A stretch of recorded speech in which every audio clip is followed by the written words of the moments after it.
On le savait tous, personne ne voulait réellement d'un accord de paix en Ukraine. Mais cette fois, tout est clair comme l'eau de roche. L'OTAN vient de dévoiler ses lignes directrices concernant sa position en Ukraine. Et croyez-moi, il n'y a rien de rassurant là-dedans. Pour les médias russes, c'est le début d'un conflit mondial. Mais ce qui est certain, il n'y a aucune volonté de la part de l'Europe d'arrêter le combat en Ukraine. Tout leur discours concernant l'apaisement n'est qu'une mise en scène. Oui, le secrétaire général de l'OTAN vient de prononcer un discours devant le Parlement ukrainien. Mais le contenu de son discours est tellement inacceptable pour la Russie que les négociations en cours n'ont plus aucune raison d'exister. C'est de cela qu'il s'agit. Mesdames et messieurs, je vais entrer en profondeur pour vous présenter les détails, oui, de ces éléments. Et lorsque vous aurez tous ces détails, vous comprendrez qu'il n'y a aucun moyen d'obtenir un accord de paix, en tout cas pour l'instant. Mais avant d'aller en profondeur, chers amis, sécurisez cette vidéo, poussez les j'aime, laissez vos commentaires et partagez cette vidéo au maximum. Et ceux qui ne sont pas encore abonnés, il est temps de cliquer sur le bouton suivre pour rejoindre votre communauté.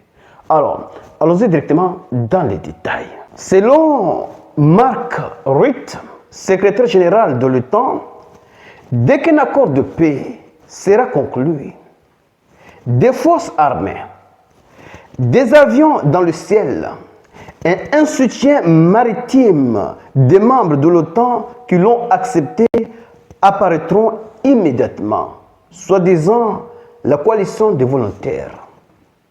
C'est de cela qu'il s'agit.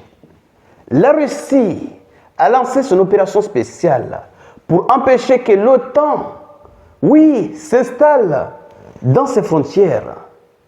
La Russie a lancé cette opération spéciale pour démilitariser, dénazifier et surtout créer une Ukraine neutre. Mais maintenant que les gens sont en train de parler d'un possible accord de paix, l'OTAN veut intensifier les choses sérieuses. Oui, maintenant l'OTAN veut déployer des éléments en Ukraine, dans les airs, en mer et au sol. C'est de cela qu'il s'agit. Et la Russie l'avait déjà déclaré. La présence des éléments étrangers en Ukraine deviendront des cibles légitimes. C'est pourquoi on parle du début d'un conflit mondial. C'est de cela qu'il s'agit. Et avec cette posture, il n'y aura pas un accord de paix.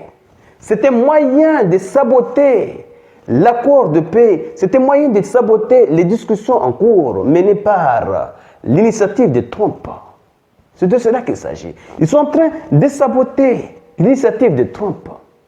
Parce que si ils s'acharnent à déployer des éléments en Ukraine, la Russie ne va jamais accepter un quelconque accord de paix. Oui, jamais la Russie n'acceptera un accord de paix. C'est de cela qu'il s'agit. Donc, le secrétaire d'État américain, selon lui, dès qu'un accord sera conclu, ils vont déployer leurs moyens en Ukraine. Les futurs accords de paix ne doivent pas être une répétition des mémorandums de Budapest ou de l'accord de Minsk. L'Alliance continuera à soutenir l'Ukraine et en parallèle à faire pression sur la Russie. L'OTAN apprend de l'Ukraine. Vous appliquez des innovations d'une manière unique et impressionnante. L'OTAN apprend de l'Ukraine.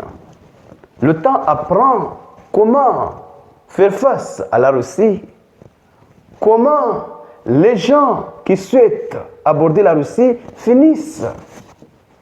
Les Européens ne cessent de déclarer que la sécurité européenne se joue en Ukraine. Ce n'est pas vrai. Ils sont en train de sacrifier les Ukrainiens. C'est vrai qu'ils envoient de l'argent et des munitions, mais ce n'est pas leurs citoyens qui souffrent en Ukraine.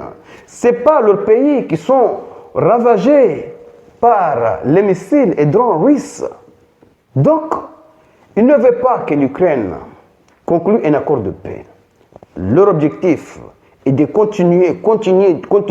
Et je ne sais pas jusqu'à quand ils souhaitent continuer cette opération. Alors qu'à chaque fois que le temps passe, ils sont en train de rentrer dans une position de faiblesse. Pourquoi s'acharner à continuer? C'est de cela qu'il s'agit. Et ce qui est étonnant, ils ont des rêves. Oui, je crois qu'ils sont en train de rêver debout. La représentante de la diplomatie européenne, Kaja Kallas, parle de concessions au niveau russe, c'est-à-dire pousser la Russie à réduire son budget militaire, la taille de son armée. Oui, ils sont en train de rêver debout. La Russie qui est forte, qui est en position de force en Ukraine, va faire des concessions pour réduire son propre budget de défense et la taille de son armée. C'est bizarre. Je crois qu'ils ne comprennent pas ce qu'ils sont en train de faire. Ils ne voient pas ce qui se passe, au point d'exiger de telles âneries. Je dois chez messieurs. Partagez cette vidéo au maximum. C'est pour faire en sorte que ceux qui ne sont pas encore abonnés puissent également bénéficier de ces informations. Oui, parce que le monde va mal. Le monde va mal. Chers amis, partagez et restez connectés pour la suite. Merci.